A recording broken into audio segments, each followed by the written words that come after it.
자, 오늘 말씀의 제목은 대속의 양이 되신 예수님이라는 제목으로 우리 말씀을 나누겠습니다.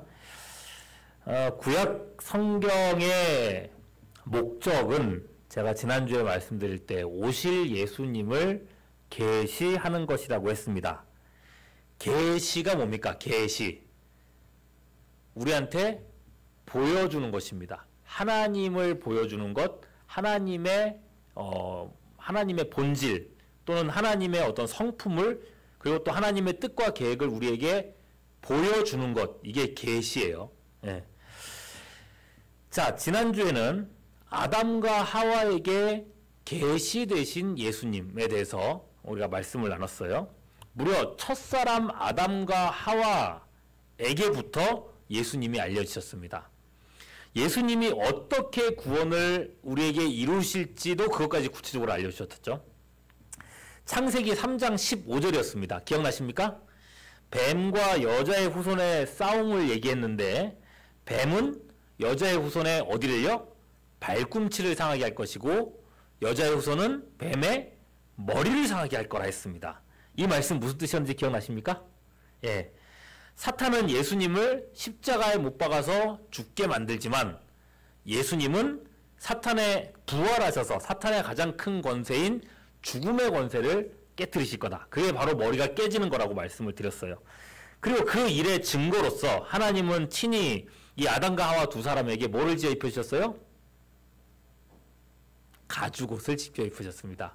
가죽옷의 뜻 말씀드렸죠? 어떤 짐승이 피를 흘려야만 입을 수 있는 옷이라고 했습니다. 이것은 예수님의 피 흘리심을 상징한다고 얘기했습니다. 그러니까 예수님은 처음부터 우리 인류에게 계시되어 오신 겁니다.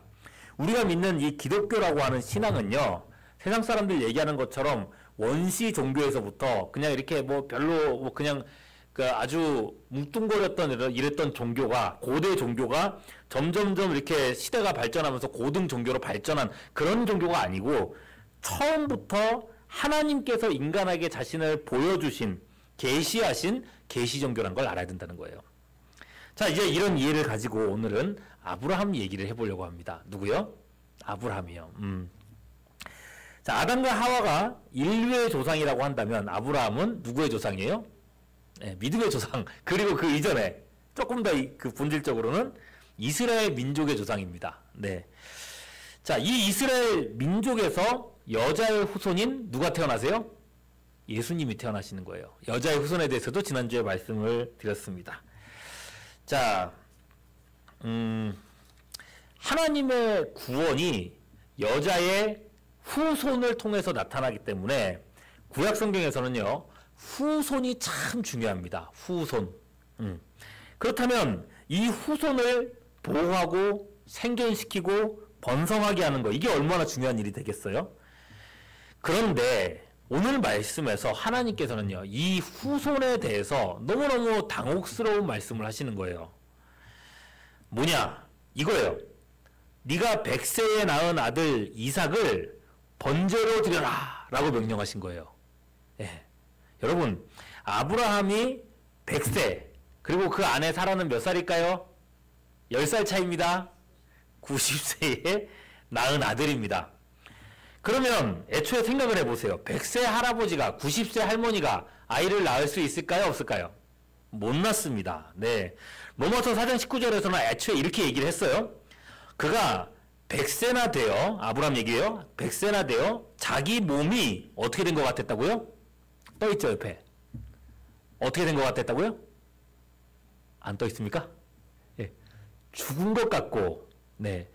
사라의 태가 죽은 것 같음을 알았다. 이렇게 얘기했어요. 예. 아이 낳는 건 둘째 치고 자기 몸도 죽은 것 같아가지고 이미 아이를 낳을 수가 없는 상태라고 말씀을 하고 있어요. 그 연세에 약속의 자손인 이삭을 낳은 겁니다. 근데 이 아이가 태어난 것 자체가 기적이라는 거예요. 말하자면 죽음 가운데서 생겨난 생명이라는 거예요. 자, 여러분, 성경을 보면요, 아이 못 낳는다고 했던 사람이 출산하는 얘기가 참 많이 나옵니다. 아브라함도 그렇고 이삭도 그랬고요. 나중에 한나 같은 사람도 비슷한 경험들을 했어요. 이 모든 것은 결코 아이를 낳을 수 없는데 아이를 낳은 한 사람을 보여주죠. 누구일까요? 절대로 아이를 낳을 수 없는 사람인데 아이를 낳은 한 사람을 가리키고 있습니다. 누굴까요? 처녀의 몸으로, 남자를 알지 못하는 처녀의 몸으로 아이를 낳은 누구? 마리아를 나타내고 있는 거예요. 마리아를. 예수님의 탄생을 보여주고 있는 거예요. 예. 자, 처녀의 몸에서 예수님이 태어나실 겁니다. 그런 의미에서 이삭 자체가 예수님을 예표하는 인물입니다. 되게 중요한 인물이에요. 그리고 얼마나 소중한 사람이냐는 거죠. 자, 이제 아브라함 입장에서 생각을 해보시죠. 무려 100살에 낳은 아들입니다. 예, 고대 사회에서 아들이에요. 여러분, 우리나라만 해도 벌써 30년 전, 40년 전만 해도 벌써 아들 했으면 달랐어요. 여러분, 그거 아세요? 애기 엄마들 보면요. 여기 앞에는 이제 딸들만 있어서 그렇긴 한데, 애기 엄마들 보면 지금도 마찬가지야. 엄마들은 애를 이름으로 불러요. 대부분. 거의 그래요. 다 보세요. 이름으로 불러요. 누구야 이름 불러요. 근데 아들 낳은 엄마들은 애를 뭐라고 부르는지 아세요? 못 봤어요? 애기 그 교육부서 하면 알 건데. 아들이라고 불러요. 알아요? 잘 한번 봐보세요. 아들은 아들이라고 불러요. 근데 딸은 이름으로 불러요. 아직도 우리나라에 그런 문화가 있어요. 예. 그 정도로 강하게 사람의 어떤 인류 안에 집착하게 만드는 그런 게 아들이라는 존재인데, 이 아들이에요. 고대 사회는 말 다 한 거죠. 그죠? 이렇게 이쁠 수가 없는 거예요. 100살 때 아브라함에게 있어서는 매일매일 뽀뽀를 아주 그냥 얼굴에 그냥 했을 겁니다. 그죠? 하루하루가 행복의 연속이었을 거예요. 이 아들하고 같이 산다는 게. 아브라함에게 이삭이 얼마나 이쁜 아들이었을지를 생각해 보자고요. 그렇게 10몇 년을 키운 아들입니다. 그런데 이 언약의 아들을 하나님께서 어떻게 하래요? 어떻게 하랬어요? 번제로 드리라 그랬어요. 번제. 여러분, 번제가 뭐예요? 네, 제물인데 태우는 거죠. 그죠? 짐승을 배를 가르고 내장을 다 끄집어내고 가죽을 벗기고 불로 태워드리는 걸 번제라고 합니다. 예. 이게 무슨 말이냐? 도대체가 사람을 그렇게 하라는 거잖아요. 사람을. 예. 하나님이 언제 인신 제사 받으셨을까요? 사람을 죽여가지고 이렇게 받는 제사 받으신 적 있을까요? 없었어요. 예. 이건 오히려 하나님께서 미워하시는 죄고 율법에서 하나님이 막으시는 죄였어요. 그러니까 어떤 의미에서 아브라함은요, 얼마든지 하나님 앞에 따지고 들 수 있는 여지가 있었어요. 하나님, 사람을 제사로 드린다는 게 하나님한테 맞는 얘기입니까? 하나님께서 오히려 미워하시는 일 아닙니까? 왜 이런 명령을 주시나요? 이 명령 따를 수 없습니다. 라고 따질 수 있었어요. 또는 하나님을 설득할 수도 있었죠. 아니, 하나님께서 이 아이를 통해서 민족을 이루시겠다면서요. 별과 같이 많은 사람들을 낳게 하시겠다면서요. 근데 이 아들 죽이면 어떡합니까? 이렇게 막 하나님하고 딜을 할 수도 있었겠죠. 아니면 일정을 미룰 수도 있습니다. 아니, 하나님 아시잖아요. 내 마음 아시잖아요. 내 마음 좀 이해 좀 해주세요. 며칠이라도 좀 참아주세요. 이럴 수도 있었을 것 같아요. 그런데 놀랍게도 아브라함은요, 한마디도 대항하지 않습니다. 아브라함의 감정 상태, 아브라함이 어떤 감정으로 있는지 성경은 전혀 묘사하지 않습니다. 읽어보시면요. 무감정 증후군인가 싶을 정도로 말이죠. 그러면 아브라함이 과연 감정이 없었는가? 아들을 죽이라고 그러는데, 그렇게 사랑하는 귀한 아들을 죽이라고 하는데 아브라함은 그냥 로봇처럼 그냥 이렇게 명령에 순종했다 그러는 건가? 아니죠. 창세기 22장 2절에 보면요, 하나님이 명령을 이렇게 말씀하세요. 혹시 본문 띄울 수 있습니까? 떠지나요? 네, 자, 읽어볼게요. 여호와께서 이르시되, 뭐라고 그랬어요? 내 아들, 내 사랑하는 독자. 그죠? 내 사랑하는 독자 이삭을 데리고 모리아 땅으로 가서 내가 내게 일러준 한 산, 거기서 그를 번제로 드려라. 자, 틀림없이 하나님이 말씀하셨어요. 네 사랑하는 독자라고. 그죠? 아브라함은 틀림없이 이 명령을 받았을 때 마음이 막 찢어지는 고통을 받았을 거예요. 내 사랑하는 아들을 죽이라고? 그죠? 그럼에도 불구하고 아브라함은요, 하나님의 이 명령에 순종했던 겁니다. 3절에 보시면은 아브라함이 아침에 언제 일어났어요? 어떻게 일어났어요? 일찍이 일어났어요. 예. 본문이 안 보시면 성경을 펴서 보시면 좋을 것 같습니다. 창세기 22장 3절이에요. 아브라함이 아침에 언제 일어났어요? 어떻게 일어났어요? 일찍이 일어났어요. 그래서 번제에 쓸 나무를 쪼개 준비하고는 곧바로 출발을 했던 겁니다. 여러분, 왜 일찍이 일어났을까요? 왜일 것 같아요? 제가 봤을 때는 아내 사라 때문입니다. 사라. 생각해 보세요. 아내가 이 명령, 이 사태를 알았다면 과연 이거를 허락을 했을까요? 안 했을까요? 엄마는 그저 눈 뒤집어졌을 겁니다. 그죠? 어떻게 자식을 죽이라고 아무리 하나님이라도 그렇지. 그죠? 그럴 거예요. 절대로. 아내가 알았으면 그때부터는 이제 못 데리고 나가는 겁니다. 예, 그럴 거예요. 그래서 아브라함은 누구에게도 상의하지 않고 움직였습니다. 혼자 움직였어요. 자기의 마음을 약하게 만들 만한 어떤 기제들도 만들지 않았어요. 그리고 4절 보시면 무려 사흘 길을 걸어서 3일 길을 걸어서 모리아산에 도착했습니다. 그 3일 동안 아브라함의 속은 타들어왔겠죠. 그러나 그는 아무 말도 하지 않았습니다. 그저 아들과 둘이서 그냥 걸어갈 뿐입니다. 가면서 이삭은 뭔가 이상하다고 느끼고 있습니다. 며칠 동안 둘이서 아무 말도 안 하고 그냥 걷기만 하다가 이 어린 아들 이삭이요, 정적을 깨고 이렇게 아버지한테 물어봅니다. 7절 후반절에 이렇게 물어봐요. 불과 나무는 있거니와 번제할 양은 어디 있습니까? 라고 물어봐요. 여러분, 번제를 드리려면 재물이 있어야 되는데 그게 없잖아요. 그러니까 이삭도 이상한 거야. 아버지, 어디 있어요? 제살 양은요? 이건 아브라함의 속을 막 후벼 파는 질문이죠. 아무 말도 없던 이 아버지가 뭐라고 대답을 했어야 됐을까요? 저라면요? 너다 이놈아! 이 눈치 없는 놈아! 이럴 것 같아요. 속이 상해서. 네?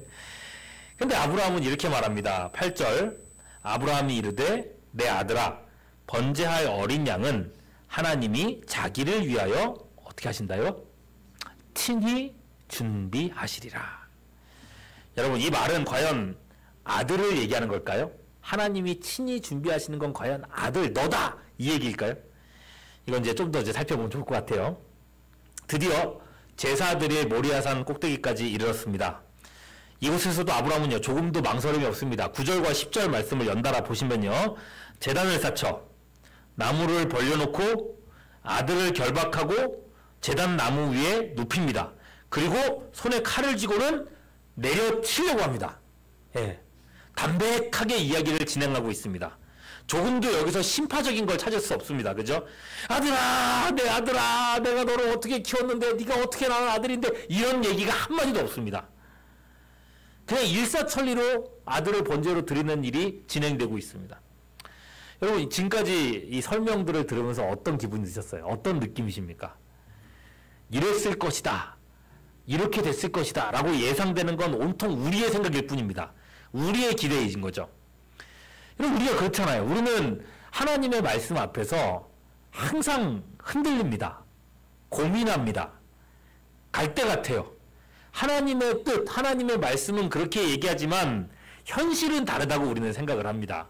그분의 뜻에 순종하는 건 엄청난 모험을 하는 일이라고 우리는 그렇게 여기고 있습니다. 근데 정작 아브라함은 어떻습니까? 그의 감정, 그의 갈등 조금도 나타나 있지 않습니다. 그저 하나님의 부르심과 그분의 명령대로 순종하고 움직여갈 뿐입니다. 여러분, 여러분들에게 이 아브라함은 어떻게 보이십니까? 어떤 사람처럼 보이십니까? 신약 성경은요, 이 아브라함이 어떻게 이룰 수 있었는지를 우리에게 말씀해주고 있습니다. 믿음장이라고 하는 히브리서 11장에 보면요, 11장 7절에서 19절에서 이렇게 말하고 있어요. 지금 본문 띄었죠? 네, 안 띄어져 있으면 제가 읽어드릴게요. 찾는 거 오래 걸리죠? 빨리 찾을 수 있으면 찾아보십시오. 히브리서 11장 17절에서 19절 말씀 이렇게 얘기합니다. 아브라함은 시험을 받을 때에 믿음으로 이삭을 드렸으니 그는 약속들을 받은 자로 돼 그 외아들을 드렸느니라. 그에게 이미 말씀하시기를 네 자손이라고 칭할 자는 이삭으로 말미암으리라 하셨으니 그가 아브라함이요 하나님이 능히 이삭을 죽은 자 가운데서 다시 살리실 줄로 생각한지라라고 얘기했어요. 아브라함이 망설임 없이 순종할 수 있었던 이유가 뭐였냐? 결국 하나님에 대한 무엇 때문이라고요? 믿음 때문이었다는 거죠. 여전히 무슨 일이 일어날지, 아들이 죽고 나면 하나님이 어떻게 일하실지 알지 못합니다. 어떻게 구체적으로 어떤 일들이 일어날지 아브라함은 알지 못해요. 다만 그가 아는 한 가지는 하나님께서 이 아들을 통해서 하늘의 별것처럼 하늘의 별것 같은 많은 민족들을 일으키겠다는 약속이 있다는 걸 알고 있을 뿐이고, 아브라함은 이 약속과 함께 약속을 이루시는 하나님을 믿었을 뿐인 겁니다. 혹 아들이 여기서 죽는다 할지라도 하나님께서는 이삭을 죽은 자 가운데서 다시 살려내셔서라도 하나님의 언약을 지키실 거라고 그렇게 믿었다는 겁니다. 그렇게 하나님을 신뢰했습니다. 절대적인 신뢰, 하나님에 대한. 여러분, 우리 역시 하나님을 믿지 않습니까? 하나님을 믿습니다. 그죠? 아브라함의 믿음 앞에 우리 자신의 믿음을 한번 비춰보시죠. 우리의 믿음은 어느 정도나 되는 것 같습니까? 우리는 말씀 앞에서 얼마나 계산기를 두드리고 살아갑니까? 우리 믿음은요, 우리 믿음의 조상들은요, 그렇게 살지를 않았습니다. 아브라함은 믿음으로 망설임 없이 칼을 들었습니다. 그러니 여러분, 급해진 쪽은 누가 됐어요? 하나님 쪽에서 급해졌어요. 11절 말씀 보시면 되게 재밌어요. 11절 말씀입니다. 여호와의 사자가 하늘에서부터 그를 불러 이르시되, 그 다음 말씀 두 글자를 읽어보세요. 뭐라고 했어요? 아브라함아, 아브라함아. 성경에서 여러분, 두 번 불렀다고 하는 건 어떤 의미일까요? 급한 거예요. 이 상황을 생각해보세요. 하늘에서부터 들려온 음성인데, 아브라함아, 아브라함아, 두 번이나 이렇게 불렀다면 이거 어떤 느낌일 것 같아요? 급박한 거겠죠. 진짜 칼로 내리치려고 하니까 하나님 쪽에서 당황하는 느낌 아니에요? 아브라함아, 아브라함아, 아니야, 그만! 이 말씀이. 여러분, 하나님 쪽에서 오히려 급해진 거예요. 너무 이렇게까지 순종할 줄이야. 예. 뜬금없지만요, 여러분들이 그렇게 될 수 있기를 바랍니다. 하나님의 마음을 급하게 만드는 그런 믿음. 하나님을 절대 신뢰하고 그 말씀에 순종하는 사람들이 이와 같다는 것입니다. 다시 말씀으로 돌아갈게요. 자, 그렇게 하나님께서 아브라함을 멈춰 세우고는, 칼을 딱 못 때려치게 멈춰 세우시고는 12절 보면요, 단단하게 단속하시죠. 사자가 이르되 뭐라 그래요? 그 아이한테 손대지 마라. 그 아이에게 아무 일도 하지 마라. 그렇죠? 이 상황 생각해보면 되게 재밌어요. 야, 그만 있어. 아니야, 이제 할 거 아니야. 이렇게 말씀하고 계시는 거예요. 그리고 하나님께서 말리셨을 때 아브라함은 드디어 이제 대속의 양을 만나게 되는 건데, 앞서 이삭이요, 번제할 양은 어디 있습니까? 라고 물어봤었잖아요. 그때 아브라함의 대답이 뭐였어요? 하나님이 친히 준비하시리라 했죠. 그죠? 자, 이삭이 아니었던 겁니다. 이삭은 아니라고 했습니다. 그러면 무언가 하나님이 준비하신 게 거기에 있어야 할 터입니다. 하나님이 준비하신다고 했으니까요. 그래서 아브라함은요, 주변을 살피라고 하나님이 말씀도 안 하셨는데 자기가 먼저 눈을 들어서 주변을 살펴봅니다. 살펴보니 아니나 다를까 뭐가 있어요? 13절 말씀이에요. 수령 한 마리가 수풀에 뿔이 걸린 채 있었던 겁니다. 예. 이 부분이요, 여러분, 성경학자들도 많이 신기해하는 부분입니다. 거기에 수장이 있었다고? 이 질문이에요. 여러분, 양은요, 약한 동물이기 때문에 일반적으로 무리에서 홀로 떨어져서 다니지 않는다고 합니다. 웬만해서는 그 무리 안에 섞여 있으려고 한다는 거죠. 그렇게 자신을 보호하는 거예요. 게다가 양은 발목이 약해서 이들이 있었던 이런 산에 그 가파른 언덕 쪽으로는 올라가지를 않는다고 해요. 예. 그리고 4절 말씀 보시면요, 아브라함이 산 밑에 도착했을 때에 눈을 들어 그곳을 어디를 바라본다 그랬어요? 멀리 바라본지라고 돼 있죠. 멀리. 그죠? 멀리 봐야 될 정도로의 산이었으면 거기에 양이 올라갈 리가 없다는 얘기를 하고 있는 거예요. 예. 그런데도 거기에 양이 걸려 있었다. 거기에 양이 있었다. 뭐예요? 하나님이 친히 준비해 놓으신 대속의 양이었다는 겁니다. 아브라함이 그 산을 오르고 있을 때에 그것과는 별개로 양도 이곳을 향해서 올라오고 있었다는 것입니다. 하나님은 이미 알고 계셨던 거예요. 하나님이 준비하시리라 그랬죠. 준비하고 계셨던 겁니다. 아브라함의 믿음대로. 아브라함은요, 이 양을 잡아서 아들을 대신해서 하나님께 양을 번제로 드립니다. 아들을 대신해서요. 대신 값을 치른다는 말을 우리는 대속이라고 부릅니다. 아브라함이 이곳에서 대속의 양을 만났던 겁니다. 중요한 건 이거죠. 이 양 또한 훗날에 세상에 오실 예수님을 예표하고 있다는 거예요. 아브라함의 아들이 번제단 위에 올려졌던 것처럼 하나님의 아들이신 예수님이 십자가 위에 올려질 것입니다. 예수님은 십자가 위에서 말씀하실 거예요. 엘리 엘리 라마 사박다니, 나의 하나님 나의 하나님 어찌하여 나를 버리셨나이까? 라고 묻습니다. 그러나 예수님이 그렇게 안타깝게 소리치지만 십자가에서 그분을 대신할 양은 없었습니다. 왜요? 예수님 자신이 우리를 대신할 양이었기 때문에 그런 겁니다. 아브라함이요, 자기가 사랑하는 아들을 내어드렸던 것처럼 하나님은 독생하신 아들, 삼위일체로 떨어질 수 없는 독생하신 예수님을 십자가에 죽도록 내버려 두셨습니다. 여러분, 그 십자가는 본래 우리가 달려야 할 자리였습니다. 우리가 치러야 될 죄의 형벌이고 죽음이었습니다. 그러나 그분이 대신 죽어주심으로 예수님을 믿는 모든 사람들은 죽음을 피하게 되었습니다. 영원한 지옥 형벌에서 벗어나 영생 천국을 소유할 수 있게 되었습니다. 요한복음 1장 29절에서 세례 요한은요, 예수님을 이렇게 비유하고 있습니다. 보라, 세상 죄를 지고 가는 하나님의 어린 양이로다. 뭐라고요? 어린 양이로다. 하나님은 아브라함을 위해서 대속의 양을 예배하셨던 것처럼 인류를 위해, 우리를 위해서 대속의 양이신 예수님을 예배하셨던 것입니다.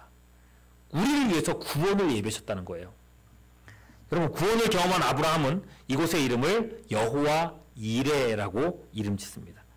준비하시는 하나님. 하나님은 이곳에 대속의 양을 준비하셨습니다. 그래서 저는 이게 너무 좋아서 우리 둘째 아이의 이름을 이레라고 지었습니다. 자, 이 사건은요, 이스라엘 후손의 기억 속에 계속해서 이어졌습니다. 14절 보세요.